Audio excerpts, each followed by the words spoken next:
चलिए जी, तो हम लोग अपना कार्यक्रम स्टार्ट करते हैं। आज हम लोग जो इम्पोर्टेंट बात है मैं उसको लेके बात कर लेता हूँ। आप लोगों को अगर SBIL सब्जेक्ट के अंदर में अच्छे से पूरा एग्जाम्सन लेके आना है, मतलब 60+ टारगेट करना है, जो कि आप इस सब्जेक्ट में आराम से लेके आ सकते हो। अब लेट मी टेल यू कि आपके अगर मैं मार्क्स वाइज नॉर्मली बात करूँ तो कौन कौन से चैप्टर आपको पहले करना चाहिए, कौन कौन से बाद में करना चाहिए। मतलब मैं इसका फुल फ्लेश्ड आप लोग के साथ में ABC एनालिसिस करने वाला हूँ। ABC समझते हो क्या, कि आपका सबसे इंपॉर्टेंट मतलब A, मीडियोकर मतलब B और C मतलब कि आपके लीस्ट इंपॉर्टेंट। ठीक है ना। तो मैं एक बार करके बात करता हूँ। तो मैं आप लोगों को बोलूँगा ना कि आप लोग भी ये जो मैं लिख रहा हूँ, मन करे तो आप लोग इसको नोट कर लो, या अदरवाइज मैं ये जो अपना नोट्स है जो मैं लिख रहा हूँ, ये आप लोगों को मैं टेलीग्राम में भी भेज दूंगा। तो देखिए, सबसे पहले बात करते हैं कि मोस्ट इंपॉर्टेंट चैप्टर्स, मतलब एक जो एक कैटेगरी है उसको लेके बात करते हैं। Most important chapters. और एक बात और, जब मैं एक कैटेगरी के लिए बात करता हूँ ना, मतलब क्या है कि एक ऐसे चैप्टर यहाँ पे आएंगे जिसमें आपके मार्क्स, अगर मैं मार्क्स वाइज बात करूँ तो भाई साहब मार्क्स वहाँ से ज़्यादा रहेंगे, और आपका पेजेस, मतलब पढ़ने के लिए जो पेजेस है चैप्टर वाइज, मतलब जो आपके लिए जो एफर्ट है वो एफर्ट बोलो क्या है, कम है, और मार्क्स ज़्यादा है। अगर मैं इसमें बताऊँ तो मोस्ट इंपॉर्टेंट चैप्टर्स के अंदर में जितने चैप्टर्स के मैं नाम लेने वाला हूँ, इन सारे चैप्टर से आपके एग्जाम में 8 to 12 मार्क का रहने वाला वेटेज। कितना? 8 से 12 मार्क का वेटेज ये सारे चैप्टर में नॉर्मली रहने वाला है। भी कौन कौन सा है, तो सबसे पहला नोट कीजिएगा आप लोग, उसका नाम है limited liability. Limited liability partnership. भाई साहब इसको तो एकदम अच्छे से चार्ट के कर लेना। शॉर्टकट में अगर बात करूँ तो आपके लिए LLP। कितना? LLP। मुझे इस बार के लिए आपके एग्जाम में, मतलब जून 26 के लिए 8 to 10 मार्क्स का एक्सपेक्टेशन है। कितना? 8 to 10 मार्क्स का। चैप्टर नंबर 2 जो आप लोग नॉर्मली करोगे, that will be types of business organisation. ध्यान से इसको तो छोड़ने के बारे में सोचना भी मत, क्योंकि अगर आप ये चैप्टर को अच्छे से कर लेते हो तो आपके कंपनी लॉ का भी चैप्टर नंबर 1 जो आपका डेफिनेशन की कहानी है वो आपको यहाँ से मिल जाएगा। और मुझे इस बार लग रहा है कि इस चैप्टर से आपके एग्जाम में 6 to 8 मार्क का वेटेज रहने वाला है। कितने मार्क का? 6 to 8 मार्क का। बिजनेस ऑर्गेनाइजेशन आप लोग नॉर्मली समझते हो ना, जिसमें हम लोग बात किए थे sole provider, partnership, company and all, उन सबको लेके बात किया है। एंड इसके अलावा तीसरा जो आप लोग पक्का से करना, that will B incorporation of company. Incorporation of companies. Incorporation of companies and जो साथ में रिलेटेड पॉइंट था, राइट, जो कि आपके एग्जाम में 8 से 12 मार्क का रहने वाला है। कितने मार्क का? 8 से 12 मार्क का रहने वाला है। उसके बाद जो आप नॉर्मली करोगे, that will B a startup and it's registration जो आता है, एंड जो आपका MSME है आप उसको करना, जो कि आसान चैप्टर है। ये यहाँ से भी 5 to 8 मार्क का एक्सपेक्टेशन रहेगा। कितने मार्क का? 5 to 8 मार्क का। उसके बाद में जो आप लोग करोगे, that will B conversion of business entities. Conversion of business entities, right, and that can be asked 5 to 8 mark। ठीक है, 5 to 8 मार्क। उसके बाद में मैं आप लोग को एक चीज़ और करने के लिए बोलूँगा, राइट, जो चैप्टर नंबर 6 रहेगा, अगर आप बिजनेस आउटसाइड इंडिया सेटअप करते हो, जो हम लोग बात किए थे, setting up business outside India,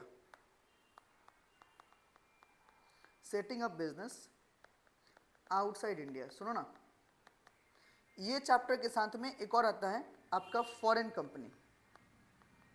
ये दोनों पार्ट को साथ में करना, दोनों मिला के मुझे लगता है आपका यहाँ पे 8 और 6 14, जी हाँ, 14 to 16 मार्क यहाँ से कर सकते हैं। 14 to 16 मार्क ये आपके एक कैटेगरी के चैप्टर हैं, जो यहाँ पे आपके टाइम बहुत कम लगेंगे, बहुत आसान चीज़ है, और आप आराम से एक अच्छा मेजर चीज़ आप यहाँ से कर सकते हो। अगर तुम मार्क्स वाइज देख रहे हो तो देखो ना, 8 और 6 14, 14 8 22 5 27 5 32 14 कितना 46, कहने से ऑलमोस्ट आपका 50 मार्क का काम हो गया। अरे बोलो ना हाँ कि ना, 6 chapter equal to 50 mark, almost आपका काम हो गया।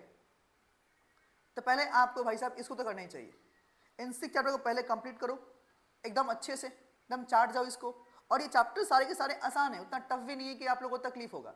मेरा बात समझ रहे हो क्या? तो पहले आप इसको लेके चलो, एंड उसके बाद में जो आपके मीडियोकर चैप्टर्स हैं मैं थोड़ा सा उसको भी लेके बात कर लेता हूँ। मतलब कौन सा? मीडियम इंपॉर्टेंट टॉपिक्स लिख लो, मीडियम इंपॉर्टेंट टॉपिक्स, मतलब बी कैटेगरी। बोलो कौन सा? B category. ये बोलो कौन सा है? A category. ये कौन सा बताओ? B category. अभी कैटेगरी के अंदर जो मार्क्स रहेंगे वो रहेंगे आपके 4 to 6 मार्क। कितना आएंगे? 4 to 6 मार्क। अब इसमें भैया क्या क्या करेंगे तो सुनो, इसमें जब करोगे पहले करोगे financial service organisation, financial service organisation, जहां से आपके पास में 4 to 5 मार्क का क्वेश्चन रहेगा। फाइनेंशियल सर्विस ऑर्गेनाइजेशन कितना? 4 to 5 मार्क का रहेगा। उसके बाद में एक और चैप्टर है यहाँ पे, that is non corporate entities. Non corporate entities याद है क्या? जिसमें सोल प्रोप्राइटर एंड बाकी एंटिटी को लेकर हम लोगों ने बात किया था। देखो ना, कॉर्पोरेट को छोड़कर बाकी जो भी चीज़ है बोलो क्या है? Non corporate. ये भी कर लेना, बहुत अच्छा टॉपिक है, आसान भी है, 4 से 5 मार्क का ये भी आपके लिए रह सकता है। ठीक है, राइट। उसके अलावा आपके पास में यही ठीक रहेगा, ये दो रहने दो, ये मैडम में यही मैं 2 रखूँगा, ठीक है ना, आप यही 2 रखो, ठीक है ना। और लेट मी टेल यू, ये आपका जो SBIL है, सुनो ना, SBIL है, ये आपके फर्स्ट पार्ट का है। कहाँ से? सेटिंग अप ऑफ बिजनेस से, ठीक है ना, सेटिंग अप ऑफ बिजनेस से, राइट।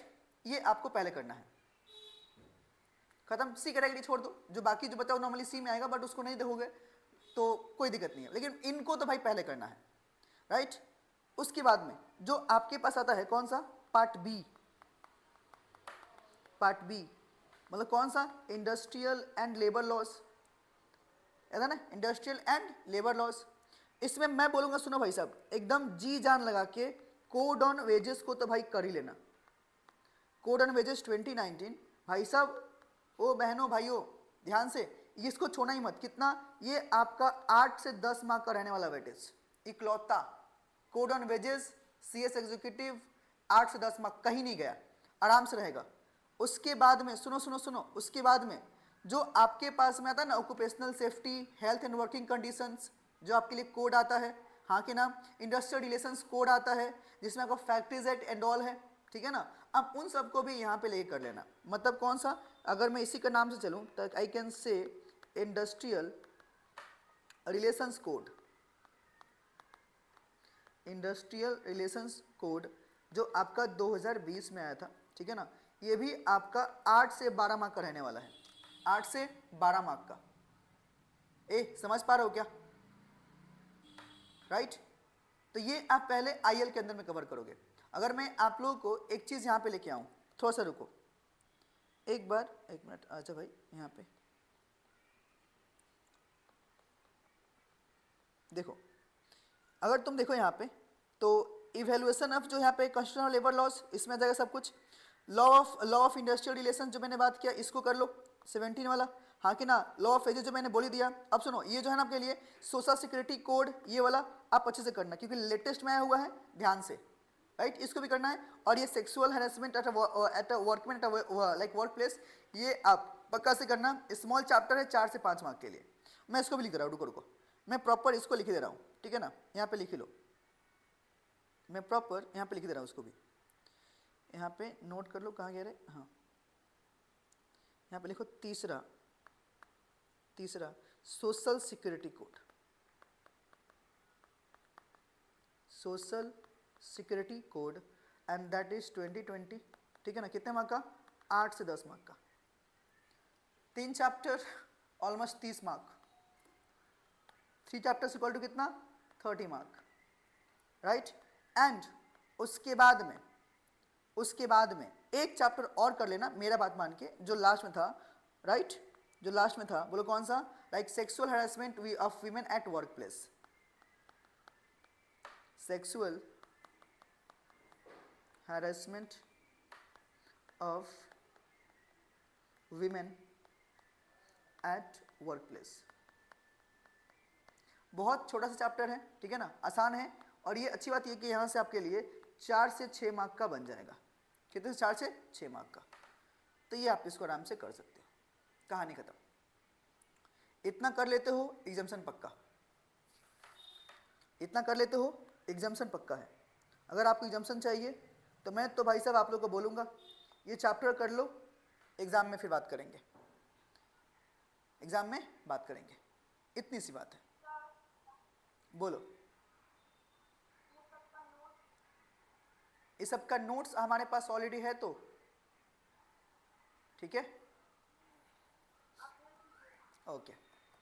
बट यहाँ तक आप मेरा बात समझ पाए तो ठीक है। दूसरा चीज़ सुनना, अगर मोस्ट रिपीटेड एरियाज अगर मैं बताऊँ, मैंने वो भी उसको भी देखा, तो सुनना जो आपके पास एग्जाम में जो क्वेश्चन आते हैं तो ये भी सुन लो, आपके पास में एडवांटेज डिसएडवांटेज जो होते हैं उसके बेसिस पे थ्योरी क्वेश्चन बनता है, प्रोसीजर बेस्ड क्वेश्चन बनता है, that is what is the process to make a company, incorporate a company, right, उनके लिए आता है। डिफरेंस बिटवीन जो आपके हैं जैसे मान लो partnership, LLP, partnership, company and बाकी जो बिजनेसेस हैं उसके अंदर में आते हैं। केस स्टडीज, सुनो सुनो, केस स्टडीज आपको दिखेंगे नॉर्मली जितने भी आपके पास में लेबर लॉज हैं, ध्यान रखना, यहाँ से आपके पास में केस स्टडीज टाइप की कहानी को देखने को मिलेगा, ओके।